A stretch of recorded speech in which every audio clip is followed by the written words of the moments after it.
For 1100 years, no enemy had broken through these walls. Constantinople had outlasted Avars, Arabs, Bulgars, and Rus fleets, a city so fortified that people simply assumed it was permanent. Then, in the spring of 1453, a 21-year-old sultan showed up with a weapon those walls had never faced. 53 days later, one of history's great empires stopped existing. This is how the unconquerable city finally fell. By 1453, the Byzantine Empire wasn't much of an empire anymore. Centuries earlier, it had stretched from Italy to Persia.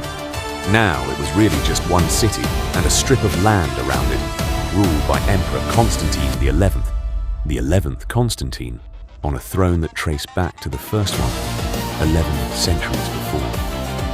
What kept the empire alive wasn't its army, it was its walls. The Theodosian wall, a moat, then an outer wall, then a taller inner wall looming behind it, 3 lines deep, built 1,000 years earlier, and never taken by a direct assault. The city had fallen only once before, in 1204, and only through betrayal from within, not force from outside. Waiting on the other side of those walls in 1453 was Sultan Mehmed II, a young ruler obsessed with succeeding where every sultan before him had failed. Mehmed's advantage wasn't numbers, it was a cannon. A Hungarian engineer named Orban had first offered to build siege weapons for the Byzantines, but they couldn't afford him. So he went to Mehmed instead and built him the largest cannon anyone in Europe had ever seen. A bronze monster nicknamed the Basilica, firing a stone ball weighing over half a ton. It was so massive it could only be fired a few times a day. Loading it, aiming it, and letting the barrel cool took hours between each shot. On April 6th, the bombardment began. Day after day, the cannon pounded the same stretch of wall. Night after night, the defenders, Constantine's small garrison, reinforced by a few thousand Genoese soldiers under a commander named Giovanni Giustiniani, rushed out and patched the damage with wood and rubble before dawn. The city's other defense was a massive chain stretched across the harbor, blocking Ottoman ships from sailing in. Mehmed's answer was almost absurd. He had his warships hauled out of the water, greased on wooden rails, and dragged overland at night, straight over a hill, to be relaunched inside the very harbor that chain was supposed to protect. The defenders woke up to an Ottoman fleet already inside their walls. Week after week, the siege ground on. The walls held. Barely. By late May, Mehmed decided to end it. On the night of May 28th, he sent wave after wave of soldiers at the walls. First, lightly armed irregulars, worn down on purpose, then better trained regiments, and finally, his most elite troops, the Janissaries.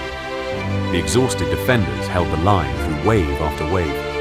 Then, Giustiniani, the commander holding the most critical section of wall, was hit and badly wounded. He was carried off the field to save his life, and the moment his soldiers saw him go, panic spread down the line. At almost the same moment, Ottoman soldiers discovered a small side gate that Kirka Porta left unlocked in the chaos. They poured through.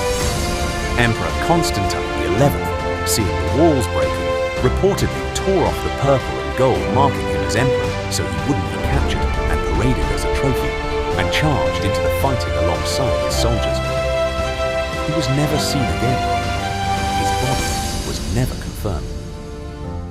By mid-morning on May 29th, 1453, after 1100 years, Constantinople belonged to the Ottomans. Mehmed rode straight to the Hagia Sophia, the city's great cathedral, and had it converted into a mosque within days. The Byzantine Empire, the last direct link to ancient Rome, was over.